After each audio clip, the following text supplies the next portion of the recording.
Hello, everyone. Quick, just check in here. I didn't intend to do any recordings or anything today because I got the babes home. We had a huge rainstorm last night, so city was pretty much shut down. Schools are closed, and I still get to work, of course. But I just want to jump on quickly in regards to my recording yesterday. In regards to the big changes, and then of course I got into being with self and being present and really meeting your emotions where you are at, and of course holding space for yourself when you want to run from it. And so that was all mentioned yesterday in the video, and it was received well. Of course, I'm getting the private messages, which I'm not, I'm not trying to change that. I'm meeting you where you're at. And if that's your comfort level in regards to communication, these are tough circumstances. And my talks and a lot of times what I say will trigger things in people, which is what I'm here for, right? No judgment there at all. But what I have received, of course, positive messages, comments, their burning concerns and questions and such, which is going to be a great addition to the tough talks on Thursdays at noon, starting April 13th. But one in particular really triggered, and this needed to be said. I had to get on because it's going to benefit the collective, and ultimately, of course, there was recognition in regards to how she resonated with the content, and she's been following me for quite some time since the Talk 10 for 30, and gets a lot of good, of course, out of this. However, there was a comment in there that really cautioned me, politely cautioned me, the sweetheart that she is. She really is a brave, soul, but she's been through some shit, as we all have. But cautioning me to tread lightly in regards to empowering people and encouraging people to sit in their sadness and to sit in these scenarios and experiences where some of these traumatic experiences are quite raw. Sexual abuse, physical abuse. And so she cautioned me, and really the words were, be careful in encouraging your members to sit in their sadness for too long, because they can create that reality. And I love this. I am absolutely open to all feedback, and it starts the conversation.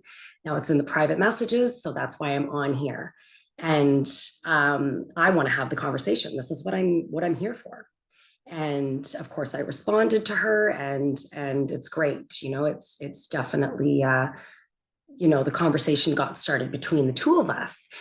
But this is beneficial for all. Okay, so really what that looks like is, now, don't get it twisted.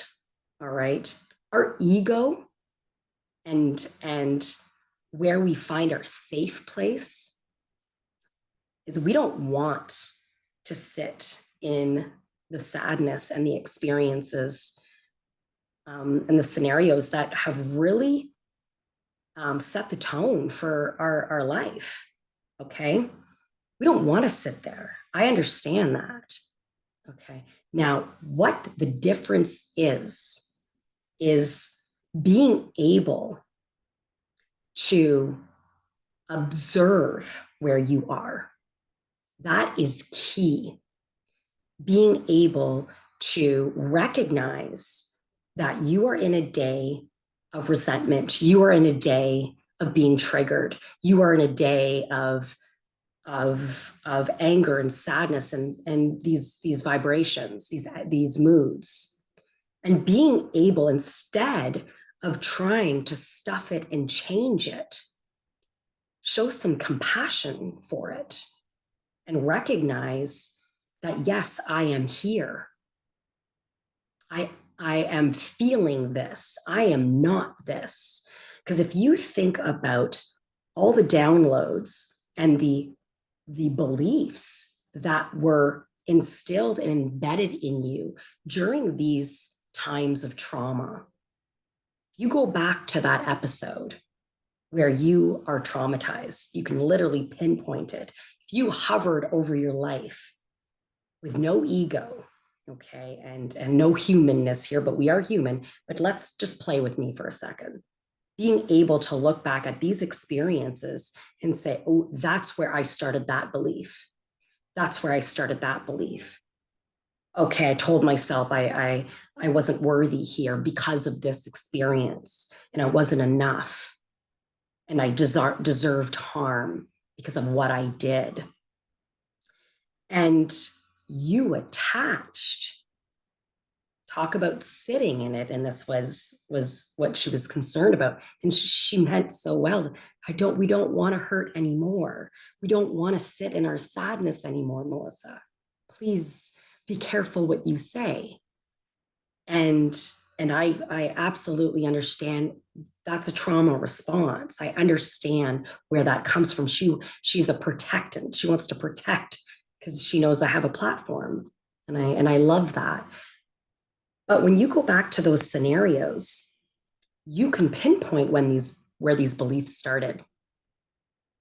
If you sit with it, if you sit and go into it and write and journal and be angry, speak about how the trauma, what it's done to you, how it has affected your life, really giving it that space. If you can recognize that those beliefs that were embedded, you attached to those beliefs, you attached to the unworthiness, you attached to these stories, and you did a really good job in programming yourself and brought it into your relationships and experiences today, yesterday, and will continue to.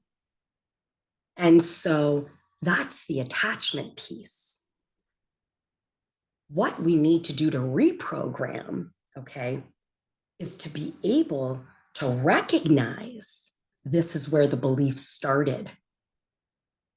Hold space for it, heal through it,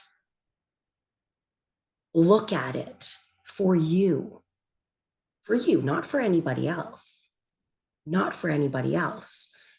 And then being able, once it goes through you, like I spoke about, once it goes through you and it doesn't stay stuck in avoidance, because it hurts. I get it. We've avoided. I totally get it. I was a perfectionist at this. I promise you, I've been through this shit. We got really, really good at that life, at that program, at these programs. We got really, really good at running off these programs and the beliefs and the false identities.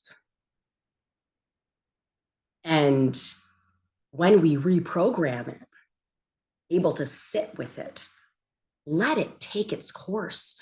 Don't say, oh, I've spent the whole day or the whole week. Leave it alone. Your inner child needs to heal. You need to go back to her during that time, or him during that time.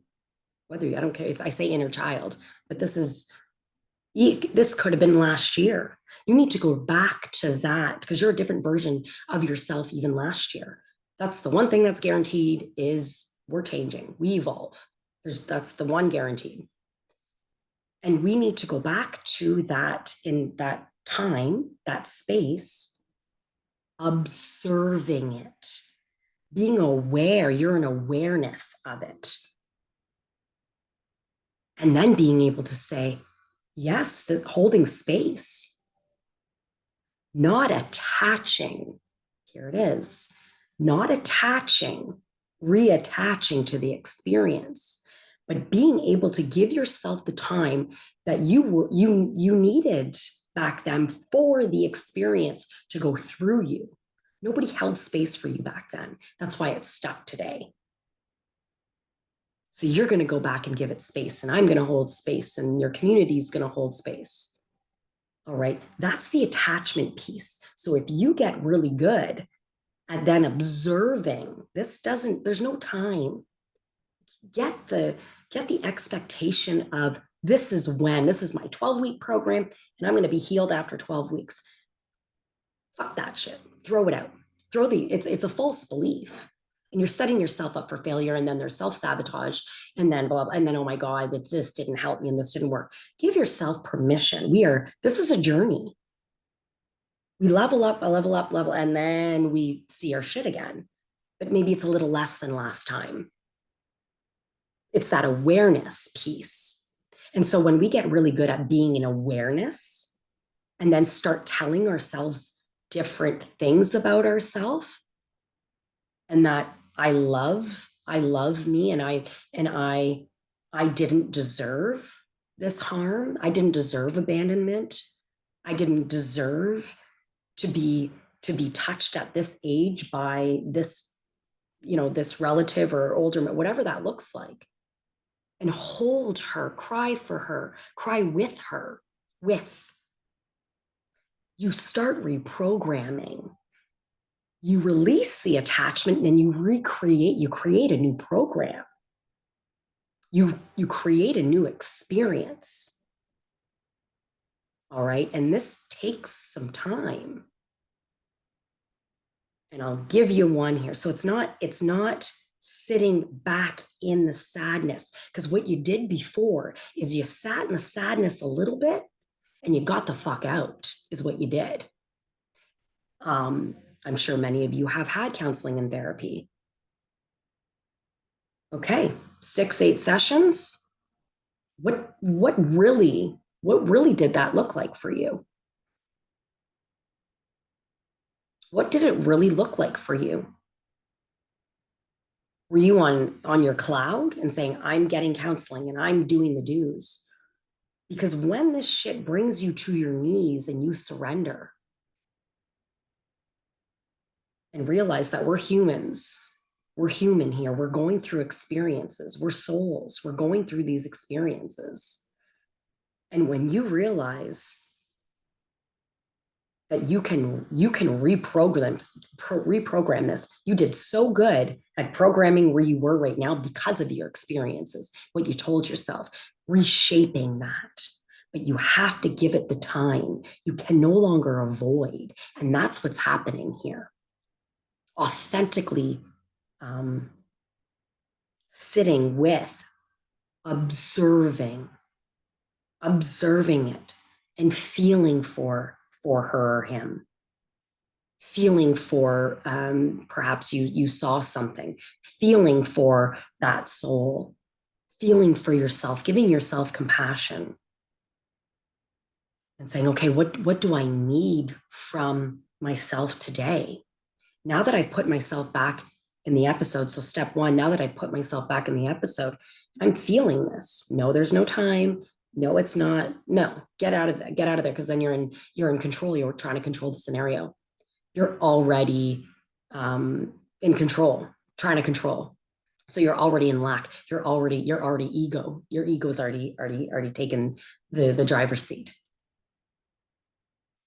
Being able to surrender, looking at the scenarios, okay, and then being able to say, what do I need? What do I need today? What do I need for me today? And unapologetic.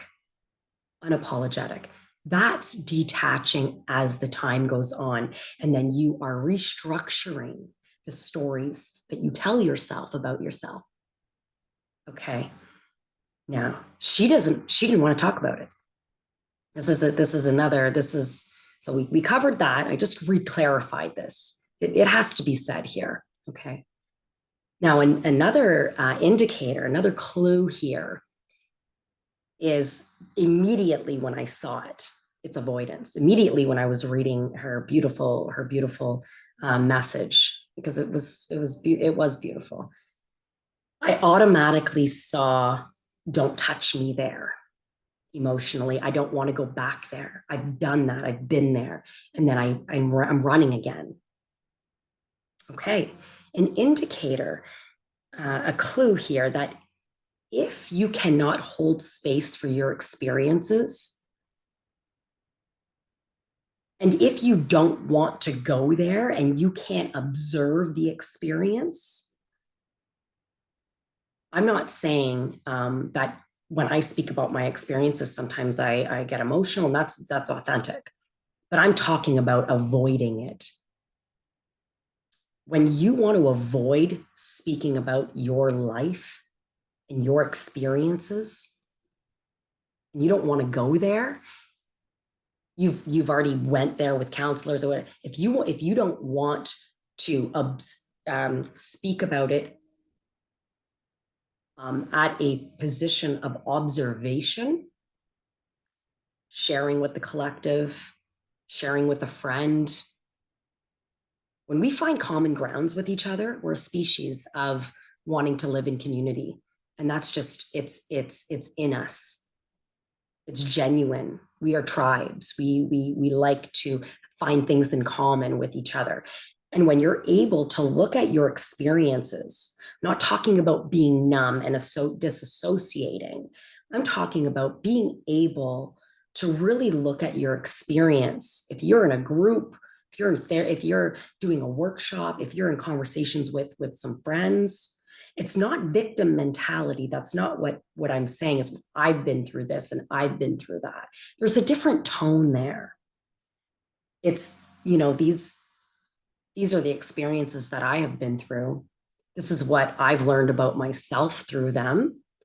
Do I have days and times that I do get triggered from certain scenarios, and then I can kind of tie it back to potentially that time? Yeah.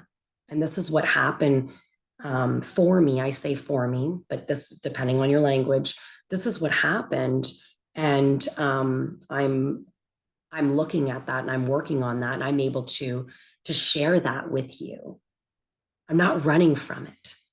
And if you want to avoid, if you say shut it down and don't put me back there, Melissa, it's because you're not finished with it yet. And it's going to get louder and louder, as many have experienced. I'm noticing this is kind of a quantum vibe throughout the collective, and the clients I work with, myself, like I was talking about yesterday.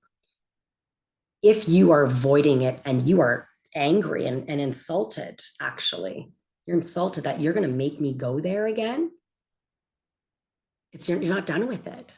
You're not done with it because you're still triggered by it.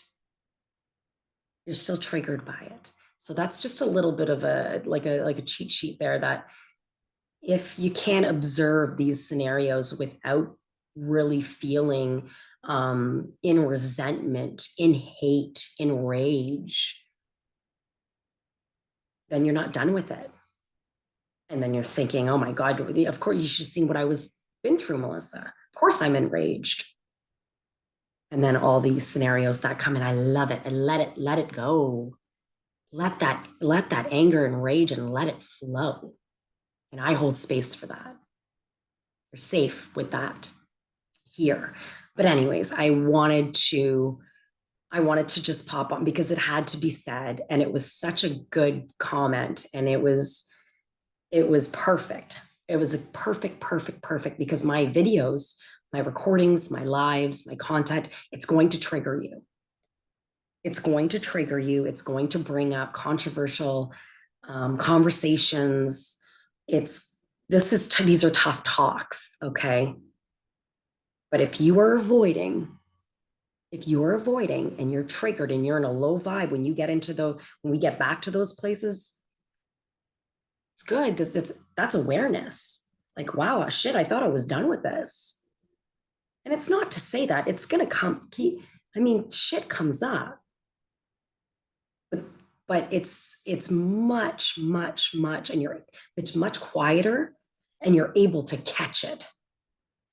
I'm getting pretty good as I evolve here. Shit comes up all the time, I tell you. It's like, wow. But I'm able to say, oh, okay, this is coming up for me again. All right, okay, I'm going to sit with this. I'm going to sit with this right now. And I'm going to give the time that I need for it right now. I'm observing myself. Okay.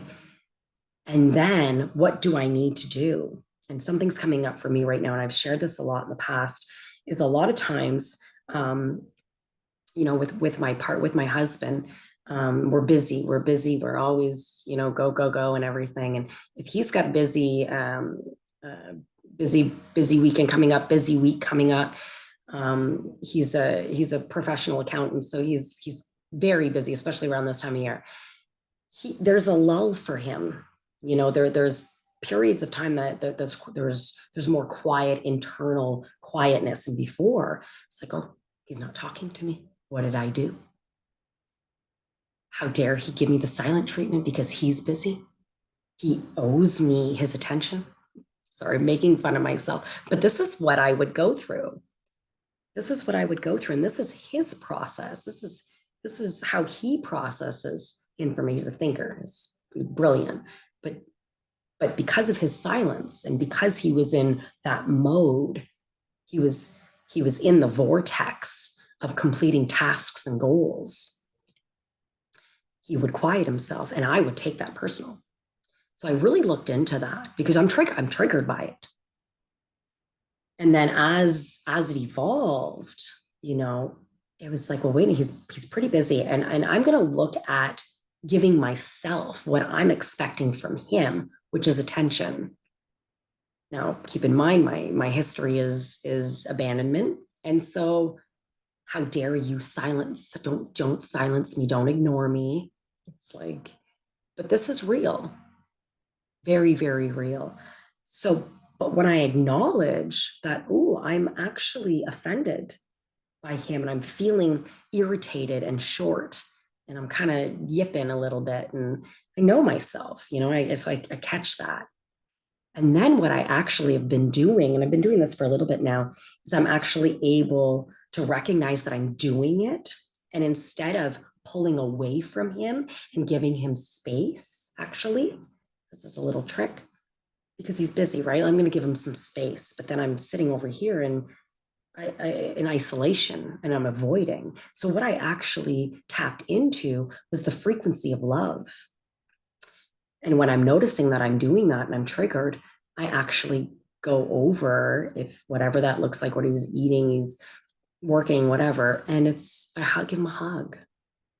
And I visualize the frequency of love going in, and automatically I go from resentment to love. Automatically. There's no judgment there. I don't say anything. Just I wanted a hug. And then he loves, it's like, how can you deny love, right? And share your partner, be like, what's going on here? There's a shift. Because when I first started doing this, it was like, okay, what do you want? It's like, I want to give you a hug. And I tell him about it. I'm actually being triggered and I'm working on a few things. Triggered, and I'm being resentful towards you because you're giving me the silent treatment. Well, I'm busy, and I'm a thinker. Get it. And that's that I can't change him. Hold space for it. But then when I get in closer, instead of pulling away from it, hence the healing that needs to be done in this trauma, when you pull away from it, you actually gain more distance from yourself. So, and I love how I didn't mean that to in sync that, but it makes sense. And then when I got closer to him, when you get closer to the trauma, the ego quiets. The ego, it quiets itself. Because one thing that's guaranteed, and I don't give a shit who you're following, what that looks like, what programming you're what workshops you're taking, who's so many people on YouTube, so many, I get it. This is a age of information, which is great. It is great. I love it, but it can be overwhelming. One thing that is guaranteed, you are never going to just be in light. You are never just going to be in peace. You are never going to be in bliss and being in love.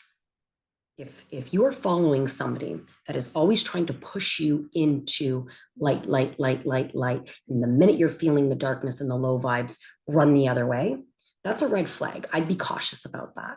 You have to have both. It is duality, yin and yang.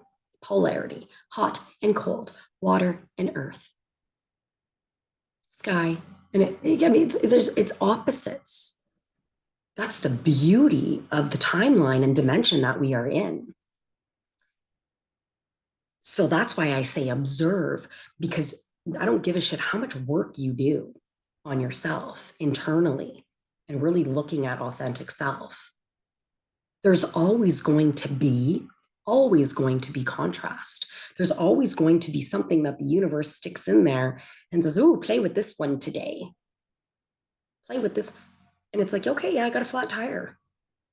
I'm pissed off about it because I've got somewhere to be, and now I'm agitated. I'm cold. Yeah, I'm not happy right now. You know, fucking sit on the side of the road and have some meditation. I mean, sure, if it works for you. But if you're trying to resist the feeling of being agitated because your tire blew out and you're trying to go into light, you're actually going to get more pissed off with yourself. Go through the emotion of being agitated and being angry. Like I said, I'm all about a good meditation, but let's not use it to avoid what our soul and what we need to really look at. And that is being upset. We blew out a tire. I'm just using it as an example here, of course. You can put that anywhere. All right. That's one thing that is guaranteed. And if we can accept, we can actually get to the point where we can accept that I am in pain today. Today I'm in pain. Today I'm in lack. Today I'm feeling frustrated. We can observe it and not avoid it. Then what happens actually is all that shame and blame, that's the thing that gets attached. That's the thing that gets attached. And then you carry it on with you. All right. That's attachment piece, being able to release it, observe it, and then saying, okay, no, thank you. No, thank you. I've sat with it. I'm good with it. Now what am I going to do with it? What can I give myself today? It's always going to be both. Always. You're not going to get beamed up with the fucking spaceships are not coming tomorrow, people. This new age of UFOs. It just, which is great. It's fun, but we got to stay grounded here. We're on Earth, people. Okay. We're on Earth. I like to think of it like where I love light. I love the light. And I love light. And I like to add a little bit of fuck off in there. You gotta have both. Put that on a t-shirt. I'm gonna have a bunch of t-shirts. I drive my husband crazy with my sayings. You gotta love light and little bit of fuck off. You gotta have both. Excuse my language in flow. So if you think that you're in peace and you automatically, no, I don't get angry. I'm